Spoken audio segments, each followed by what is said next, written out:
Na carta aos Colossenses,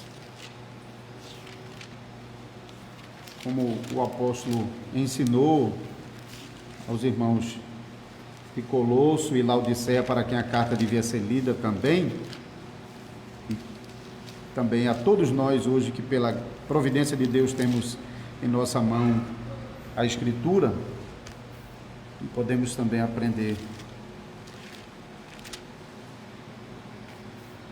Vamos ler Colossenses capítulo 2.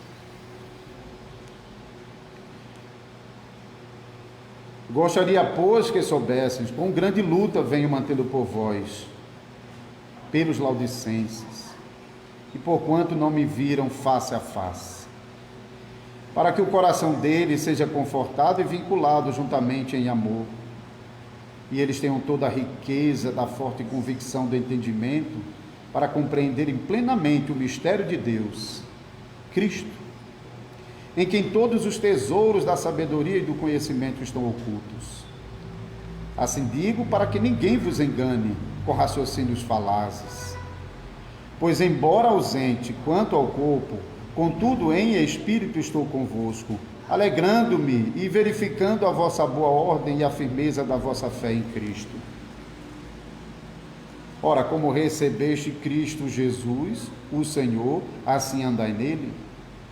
Nele radicados e edificados e confirmados na fé, tal como foste instruídos, crescendo em ações de graças. Cuidado que ninguém vos venha a enredar com sua filosofia e vãs sutilezas, conforme a tradição dos homens, conforme os rudimentos do mundo, e não segundo Cristo. Porquanto nele habita corporalmente toda a plenitude da divindade. Também nele estáis aperfeiçoados. Ele é o cabeça de todo principado e potestade. Nele também fostes circuncidados, não por intermédio de mão, mas o despojamento do corpo da carne, que é a circuncisão de Cristo. Tendo sido sepultados juntamente com ele no batismo, no qual igualmente fostes ressuscitado mediante a fé no poder de Deus, que o ressuscitou dentre os mortos. Ele, e a vós outros que estáveis mortos pelas vossas transgressões e pela incircuncisão da vossa carne, vos deu vida juntamente com ele, perdoando todos os nossos delitos, tendo cancelado o escrito de dívida que era contra nós e que constava de ordenanças, o qual nos era prejudicial, removeu inteiramente, encravando-o na cruz, e despojando os principados e as potestades, publicamente os expôs ao desprezo, triunfando deles na cruz. Ninguém, pois, vos julgue por causa de comida e bebida, ou dia de festa, ou lua nova, ou sábados, porque tudo isso tem sido sombras das coisas que haviam de vir, porém o corpo é de Cristo. Ninguém se faça árbitro contra vós outros, pretextando humildade e culto dos anjos, baseando-se em visões efetuadas, sem motivo algum, na sua mente carnal, e não retendo a cabeça, da qual todo o corpo, suprido e bem vinculado por suas juntas e ligamentos, cresce o crescimento que procede de Deus. Se morrestes com Cristo para os rudimentos do mundo, porque, como se vivesseis no mundo, vos sujeitais a ordenanças. Não manuseie isto, não proveis aquilo, não toques aquilo outro, segundo os preceitos e doutrinas dos homens. Pois que todas essas coisas com o uso se destroem. Tais coisas, com efeito, têm aparência de sabedoria, como culto de si mesmo e de falsa humildade e de rigor ascético. Todavia, não tem valor algum contra a sensualidade. Agora vamos ler a doutrina, a palavra de Deus que aprendemos no domingo 12 acerca do nome Cristo.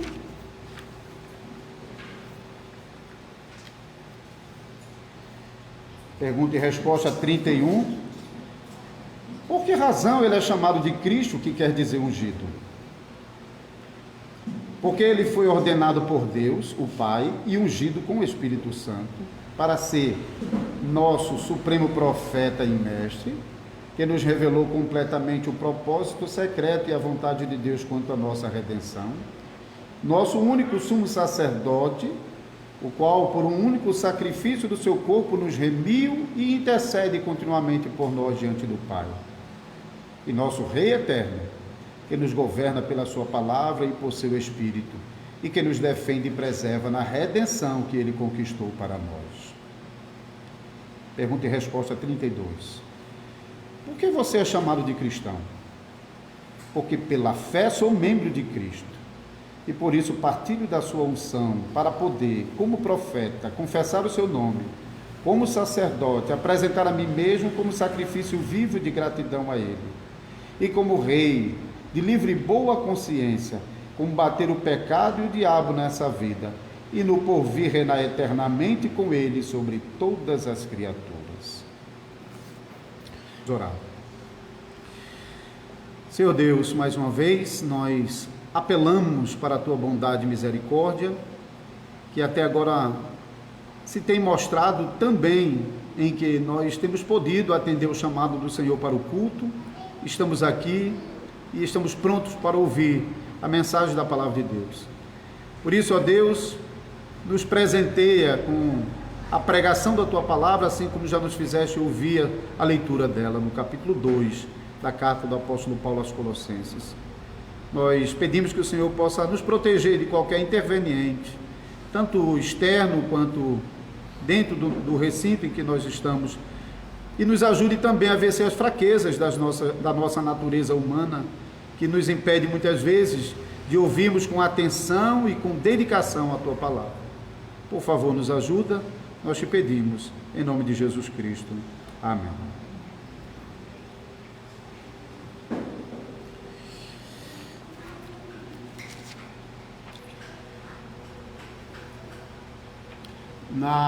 No domingo passado, amados irmãos e irmãs, nós começamos a ouvir pregações que nos ensinam sobre o resumo da doutrina bíblica por meio do credo apostólico. Então, no domingo passado, nós aprendemos sobre o nome Jesus, que é o segundo artigo do credo. Inicialmente a gente aprendeu sobre o primeiro artigo, sobre a obra, sobre o Pai e a obra da criação, e depois então começamos sobre a obra do Filho, a nossa redenção. Então aprendemos sobre o significado do nome Jesus e a sua aplicação na obra redentiva. Agora, sobre a palavra Cristo, que o próprio catecismo já deu o significado, que quer dizer ungido, e que foi um título empregado sobre o Salvador Jesus Cristo, como enviado de Deus ao mundo. Então, a palavra de Cristo como ungido quer dizer que ele tem uma missão. Isso é o propósito dessa palavra. Ungido quer dizer aquele que é consagrado, separado, enviado com uma missão. A palavra Cristo que nós temos no Novo Testamento equivale à palavra Messias lá no Antigo Testamento. É o mesmo sentido. A palavra Cristo foi usado para traduzir a palavra Messias no Antigo Testamento, quer dizer ungido.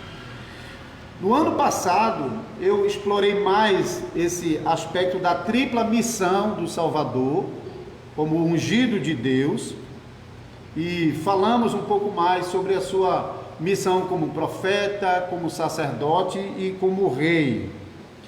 Mas nessa pregação, eu quero tratar mais especificamente agora sobre o papel sacerdotal do Salvador Jesus, a sua missão como o sacerdote que realizou o sacrifício perfeito em favor do seu povo. Então, a primeira coisa que nós temos que ter em mente é que a palavra Cristo, essa palavra, carrega em si um peso muito forte da união das duas naturezas do Salvador, divino e humano. O Novo Testamento nunca usa a palavra Cristo para se referir a um aspecto da obra do Filho de Deus antes da encarnação. A palavra Cristo sempre é empregada no contexto da encarnação. Mas mesmo no contexto da encarnação, a palavra Cristo também não é usada para se referir a uma coisa particular da sua humanidade, mas sempre para falar que é o Deus encarnado que está provando por sua humanidade aquilo que nós também sofremos nesse mundo.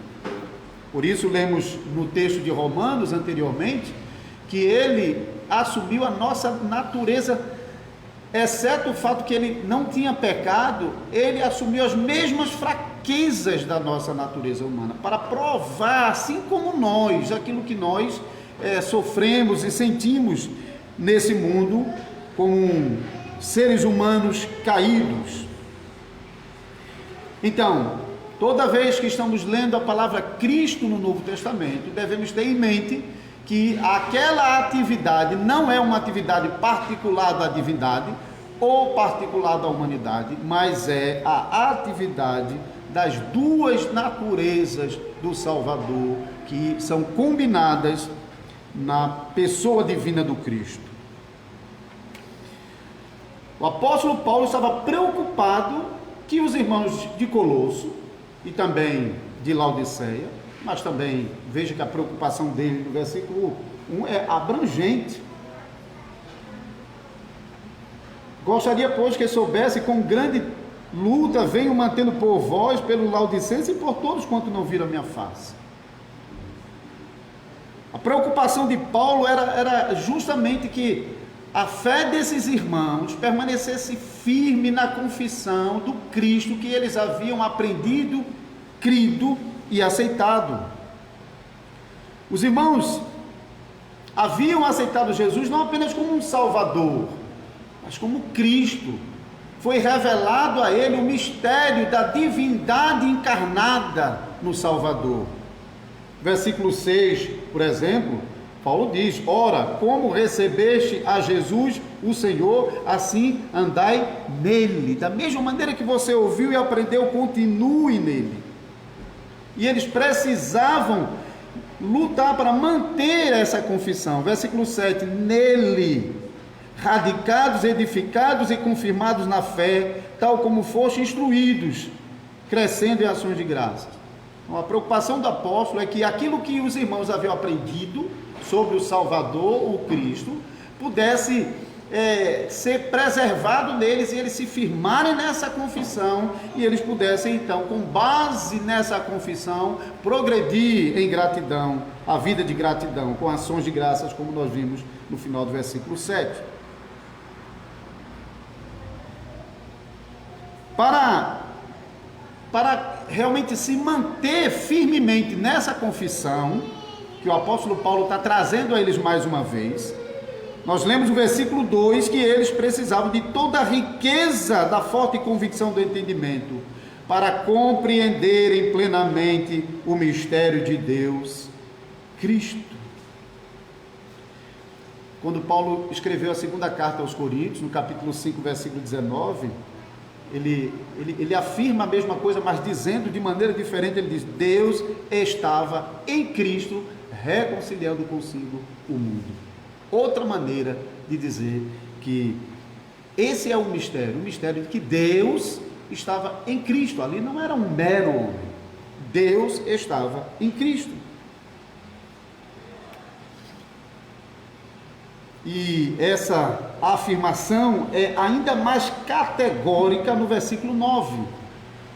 Porquanto nele habita corporalmente toda a plenitude da divindade. Isso é realmente um mistério que extrapola a nossa mente. Às vezes a gente quer dar exemplos para tentar ilustrar, mas o exemplo sempre falha porque não há analogia no mundo para isso. Não tem como comparar aquilo que está sendo revelado aqui com qualquer outra coisa. Às vezes alguns usam o exemplo de um copo mergulhado no mar, que ajuda a entender uma parte, mas não reflete completamente. Porque eles dizem que quando você mergulha o copo no mar, a água do mar está no copo, mas também está fora do copo, para mostrar que a divindade de Cristo estava na humanidade de Jesus, mas também é uma divindade eterna, onipresente. Fato é que não há na criação de Deus algo para nós compararmos ao mistério de Cristo. Deus estava em Cristo. Nele habitou corporalmente a plenitude da divindade, não foi um pouquinho. O exemplo do oceano falha, do copo no oceano, porque tudo que você tem dentro do copo é só um pouquinho de água do oceano. Enquanto que nós aprendemos que em Jesus não estava só um pedaço da divindade, mas era a plenitude da divindade estava em Cristo. Essa afirmação de jeito nenhum podia ser aceita pela mente humana da época, nem de hoje. Tanto pela dureza do coração e não querer aceitar a revelação da palavra de Deus, como por causa da dificuldade intelectual de aceitar isso. Na filosofia antiga, que era bem dominante, muito mais do que é hoje a filosofia se pulverizou em várias outras, e nem sempre é fácil você identificar a filosofia por trás, mas na época as filosofias eram mais dominantes na vida da sociedade, por causa disso mais facilmente identificadas. E essas filosofias, elas não podiam aceitar de jeito nenhum que Deus estava em Cristo e que Cristo era verdadeiro homem. Não cabia. Eles não tinham terminologias, conceitos, formulações que combinassem com isso. Eles não tinham como explicar isso. Não tinha no linguajar humano. Então a tendência era deles rejeitarem qualquer reivindicação de que Jesus fosse verdadeiro Deus e verdadeiro homem.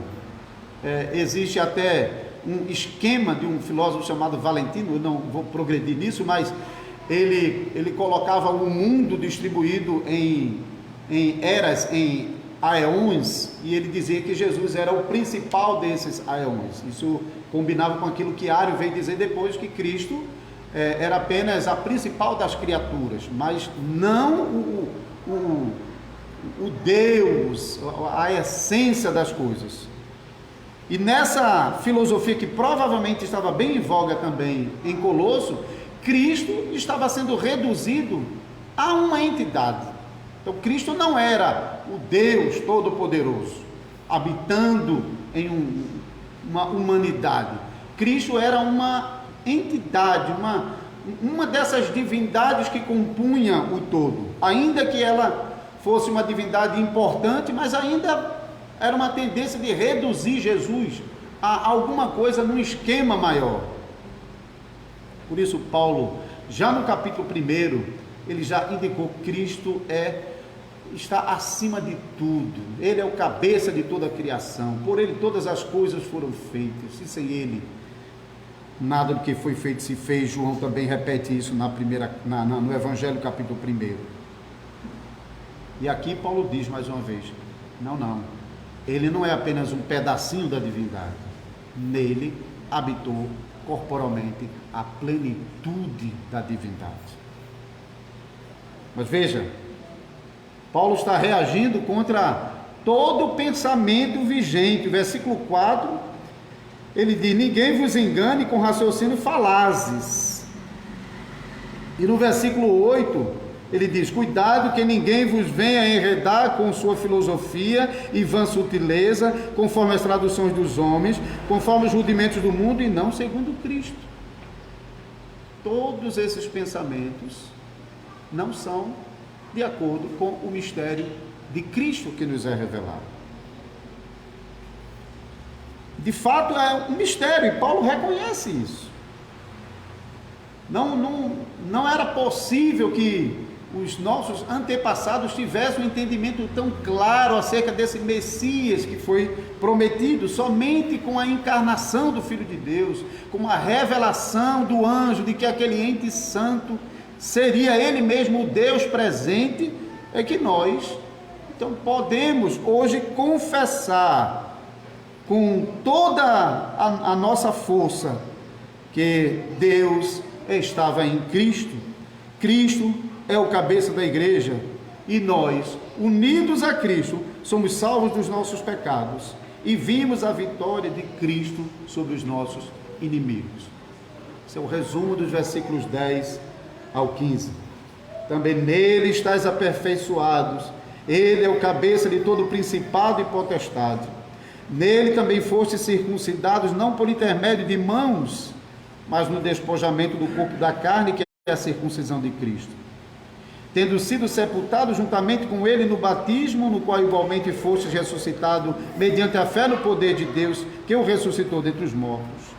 E a vós outros, que estáveis mortos pelas vossas transgressões e pela incircuncisão da vossa carne, vos deu vida juntamente com ele, perdoando todos os nossos delitos, tendo cancelado o escrito de dívida que era contra nós e que constava de ordenanças, o qual nos era prejudicial, removeu inteiramente, encravando na cruz, e despojando os principados e as potestades, publicamente os expôs ao desprezo, triunfando deles na cruz.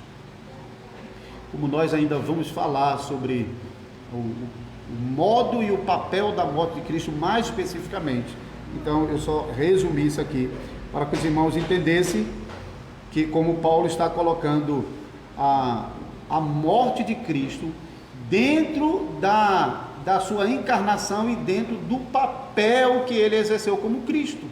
Por que teve que ser Cristo? Porque não podia ser um homem só, porque não podia ser Deus de alguma maneira, porque tinha que ser a combinação dos dois. Então Paulo diz porque foi por meio da sua morte que ele alcançou a nossa redenção. E os versículos finais deixam claro que a nossa salvação não se baseia em religiões de obras. Não importa o quanto espiritual e regrada sejam essas religiões. A salvação se dá exclusivamente pela obra de Cristo Jesus em nosso favor na cruz.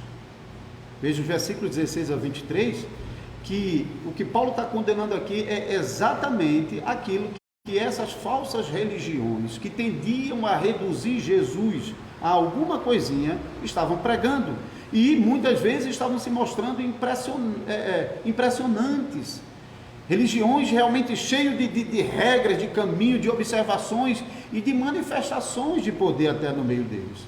Mas Paulo diz que no final das contas isso não tem poder nenhum para vencer a nossa natureza. Ele diz isso nos versículos finais. Ninguém, pois, vos julgue por causa de comida e bebida, ou dia de festa, ou lua nova, ou sábados, porque tudo isso tem sido sombra das coisas que haviam de vir. Porém, o corpo é de Cristo. Ninguém se faça árbitro contra vós outros, pretextando humildade e culto dos anjos.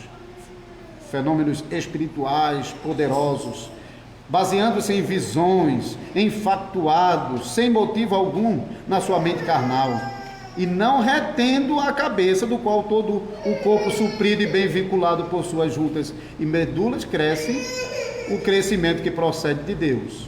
Então, não adianta nada se elas mostram toda essa espiritualidade e regras, se eles não estão retendo a cabeça, que é Cristo. Continuando, versículo 20: se morresses em Cristo para os rudimentos do mundo, por quê? Como se vivesseis no mundo, vos sujeitais a ordenanças. O perigo que estava acontecendo de muitos estarem voltando para as antigas religiões pagãs e do judaísmo. Não manuseie isto, não proves aquilo, não toques aquilo outro, segundo os preceitos e doutrinas dos homens. Pois que todas essas coisas com o uso se destroem. Tais coisas com efeito têm aparência de sabedoria, como o culto de si mesmo, e de falsa humildade, e de rigor ascético, todavia não tem valor algum contra a sensualidade. De fato, até hoje essas religiões impressionam, e até mesmo dentro do cristianismo, o que causa mais a atração são justamente os espetáculos que acontecem nas igrejas, ou aquele estilo de vida que muitas vezes parece ser o mais santo de todos, mas que não tem poder nenhum contra a sensualidade, contra os desejos da nossa carne. E são, como diz aqui, são preceitos de homens, estão firmados em si mesmos, não tem Cristo como cabeça, são religiões de homens, invenções de homens. Somente Cristo, mistério da encarnação, é que pode nos salvar. Não tem possibilidade de salvação, exceto por meio de Cristo. Como igreja, nós somos chamados, aproveita e encosta a porta lá. Em Cristo nós somos chamados a confessar aquilo que nos foi revelado acerca desse mistério. Então, hoje em dia,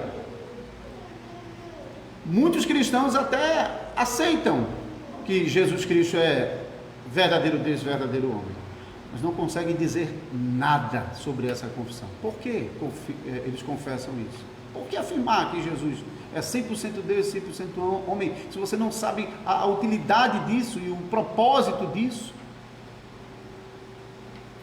É claro que há muita coisa nesse mistério de Cristo que nós não conhecemos, que a Bíblia não revelou. Mas aquilo que a Bíblia revelou sobre esse mistério, isso nós precisamos saber. E devemos saber. Porque disso depende, como Paulo diz no versículo 2,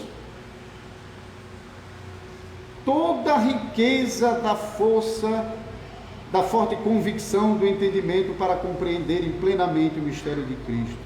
Precisamos exercer todo o nosso esforço para compreender esse mistério, porque é compreendendo esse mistério que nós poderemos realmente dar o louvor devido a Deus e também tirarmos o consolo apropriado para nós, quando nós compreendemos quem de fato foi Cristo, o que Ele fez. Então, tanto vamos explodir em louvor a Deus, como nós vamos encontrar bastante consolo nele.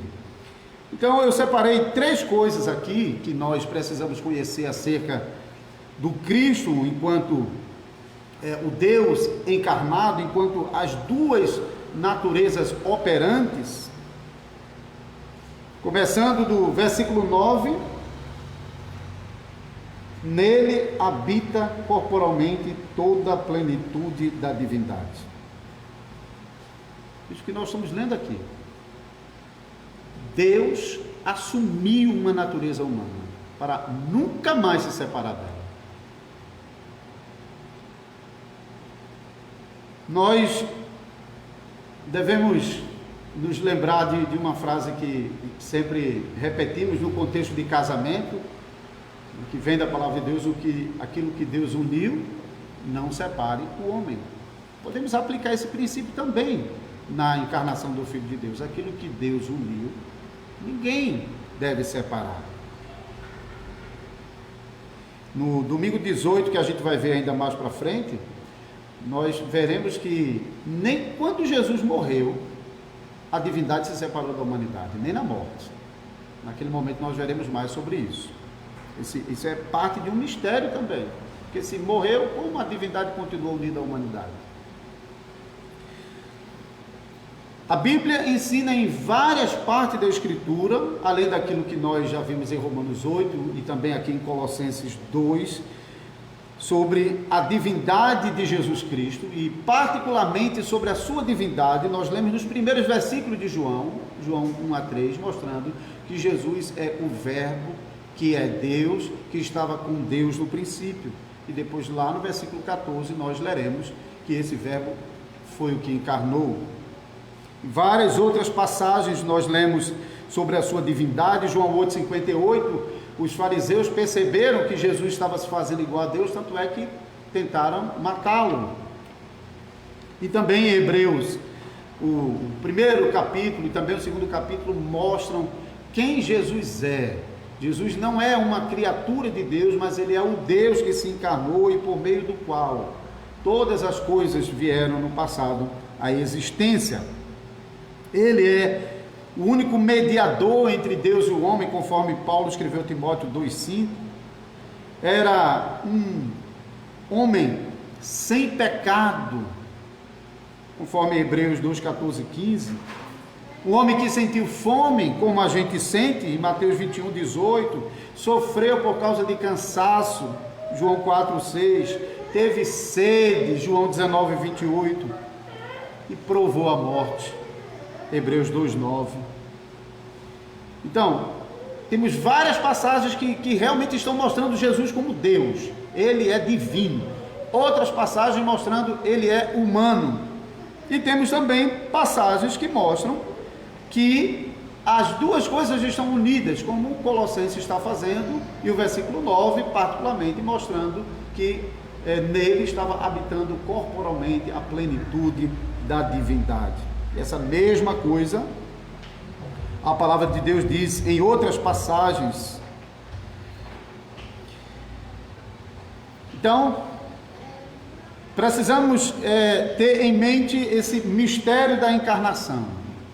Cristo é divino, Cristo é humano, mas ele não é às vezes divino e às vezes humano. Cristo sempre é divino, humano, sempre. Então não caia na tentação de ler passagens que, por exemplo, estão falando sobre Jesus ordenando que o mar se acalme. Lá fora, né? Não caia na tentação de pegar passagens que mostram Jesus exercendo poder para operar maravilhas e dizer aqui Jesus estava usando a sua divindade, e quando ele estava sentindo fome ou morrendo na cruz, dizendo aqui era só humanidade. Porque a humanidade provou a divindade, e a divindade fez uso da humanidade em Cristo. A segunda coisa que precisamos aprender é que a nossa salvação não se deu por causa da sua humanidade somente ou por causa da sua divindade somente. A nossa salvação foi possível por causa da união das duas naturezas na única pessoa do Salvador. Foi ali no Cristo, que é o Deus homem, que nós provamos o perdão dos nossos pecados, quando Deus se uniu à humanidade e provou a morte em nosso lugar. Então nós devemos considerar, em primeiro lugar, que Deus não estava obrigado a nos salvar, de jeito nenhum. Deus não era obrigado, não. Ele podia perfeitamente deixar que toda a raça humana que caiu em pecado sofresse o pecado, o castigo que ela merece pelo seu pecado. Cristo não estava obrigado, mas ele prometeu que ia nos salvar. Ele tomou essa decisão e ele anunciou essa decisão. E uma vez que Deus prometeu que ele ia nos salvar, ele agora não pode mais voltar atrás, porque Deus não pode mentir. Deus não pode abandonar aquilo que ele prometeu. Ele não precisava nos salvar, mas no momento que ele prometeu que ia nos salvar, ele se obrigou a nos salvar. E agora ele não pode agir de maneira diferente. Deus não pode voltar atrás e deixar de nos salvar. Deus. Em segundo lugar, devemos considerar que Deus poderia salvar de qualquer outra maneira, não necessariamente por meio de enviar seu Filho ao mundo. Deus poderia. Deus, ele é plenamente sábio, e ele poderia fazer uso de outra maneira para nos salvar. Mas ele decidiu que ia nos salvar por meio de enviar o seu Filho a esse mundo, a fim de que o seu Filho pudesse derramar o seu sangue, e por meio do seu sangue ele então redimisse o seu povo dos seus pecados. Deus não precisava fazer dessa maneira, mas ele quis fazer assim. Ele anunciou que ia ser assim, e agora ele não pode mais mudar. Ele não precisava fazer assim, mas no momento que ele prometeu que nos salvaria por meio do sangue do seu filho, ele não pode mais voltar atrás. Ele vai fazer exatamente do jeito que ele prometeu, porque quando ele prometeu, ele se obrigou a fazer.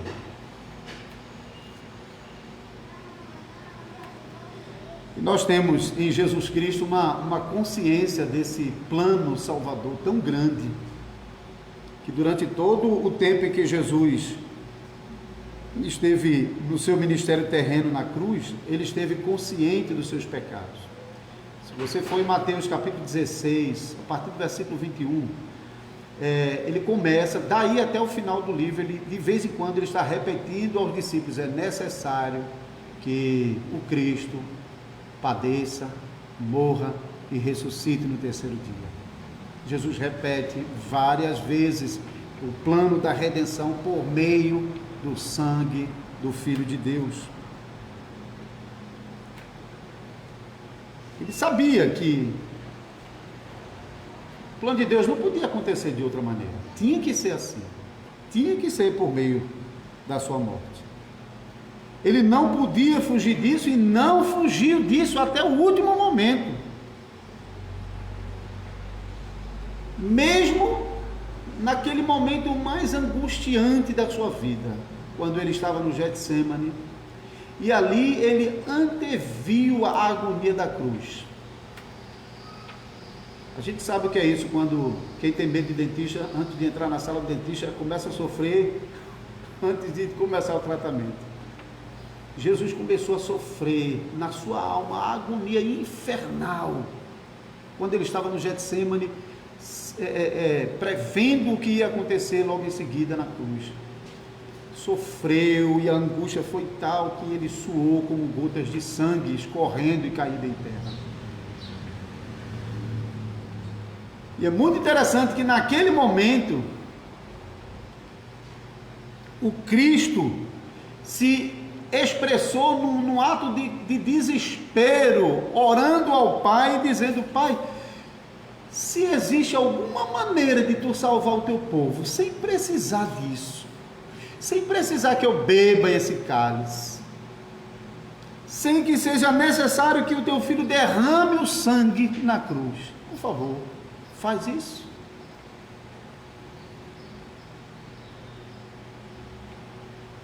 Como verdadeiro homem, homem santo, sem pecado, mas homem, ele expressou o nosso mais verdadeiro sentimento de angústia diante da morte. Jesus provou isso de verdade. Nós conhecemos do texto de Lucas narrando esse mesmo episódio no Getsemane, que Mateus não registrou, mas Lucas registrou.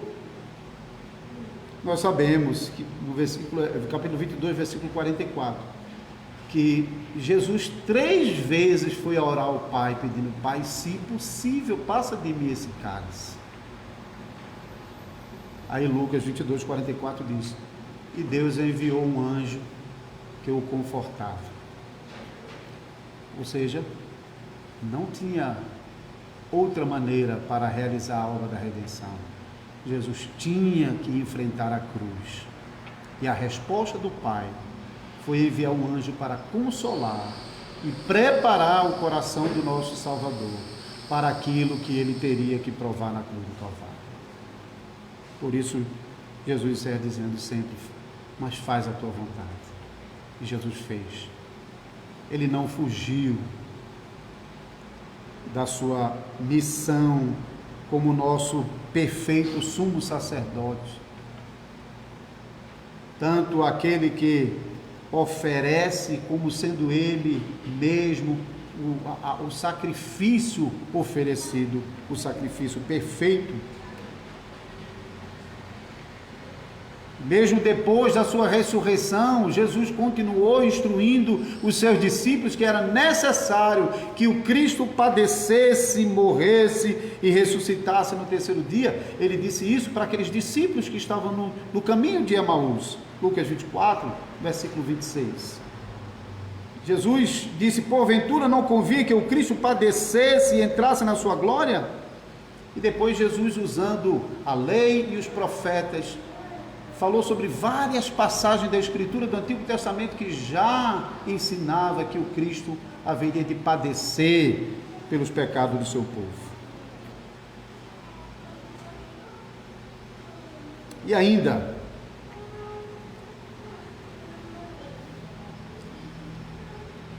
Deus não tinha obrigação de nos salvar, mas Ele se obrigou a fazer isso quando prometeu. Ele não estava obrigado a nos salvar por meio do sangue de Cristo, mas Ele ficou obrigado a fazer dessa maneira quando nos prometeu.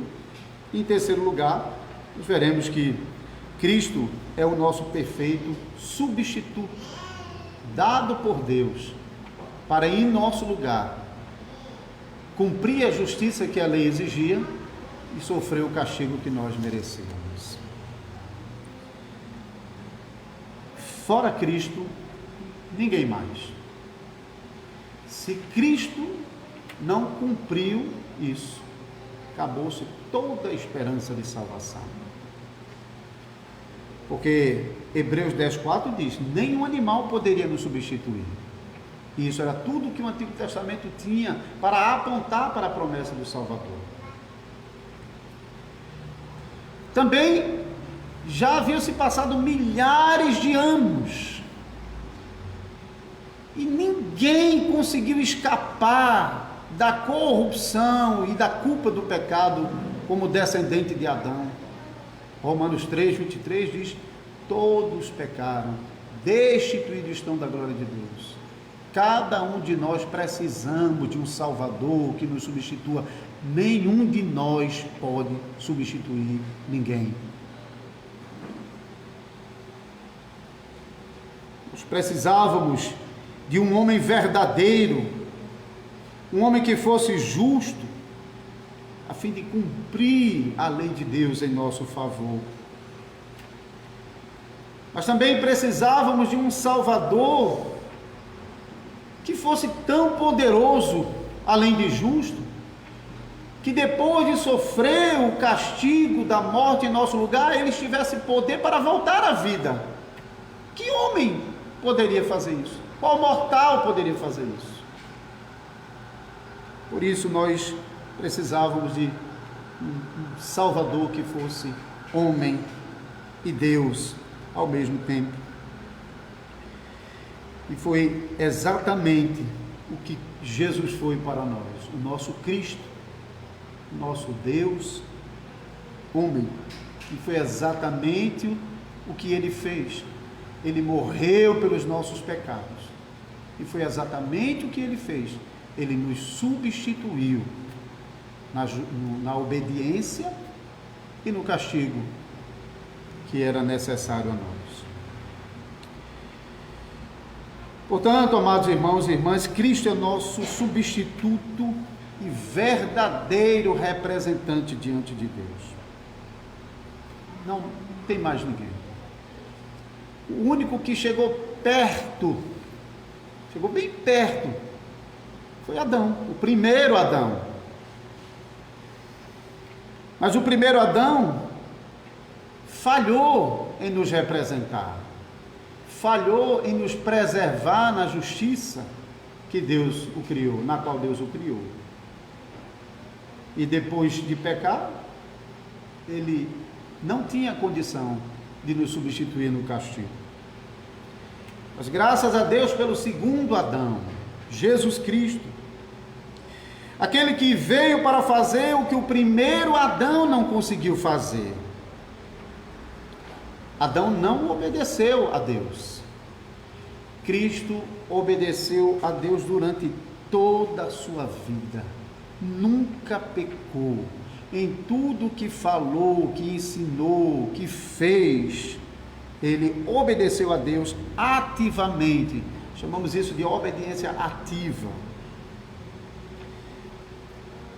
Adão não podia oferecer a si mesmo como sacrifício pelos nossos pecados, porque ele mesmo precisava de um redentor. Mas Cristo foi o nosso sacrifício perfeito. Como a sua obra passiva, a sua obra de sofrimento, ele ofereceu um sacrifício definitivo, completo, imutável em nosso favor.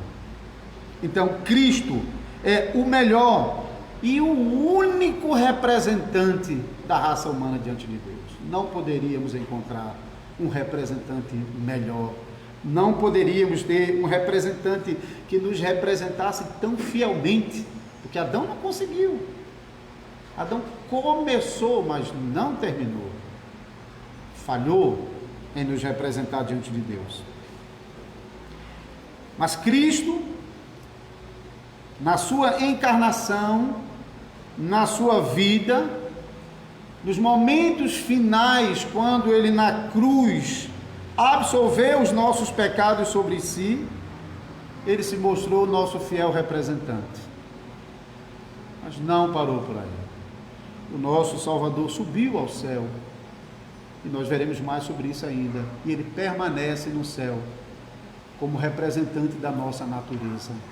Nós já estamos no céu por meio de Jesus Cristo, porque lá ele está com a nossa natureza e para interceder por nós à direita do Pai. Somente Cristo, o Deus homem, com sua perfeita obediência, satisfez tanto a justiça de Cristo, que é a obediência à vontade de Deus revelada na lei, como cumpriu a justiça de Cristo quanto ao castigo que era devido aos pecadores, sofrendo ele mesmo como nosso substituto em nosso lugar. Então, amados irmãos e irmãs, confessem corretamente a doutrina acerca do Salvador Jesus Cristo. Quando vocês ouvirem sobre a palavra Cristo, lembrem-se que nessa palavra vocês estão confessando que ele é Deus e homem, e que somente na condição de Deus homem é que ele pôde realizar a nossa redenção na cruz do Calvário. Louvemos, portanto, ao nosso Salvador e Cristo, que aceitou deixar o trono da glória celestial para se humilhar, revestido da nossa humanidade, mas assim se tornar o nosso perfeito substituto na cruz. Amém.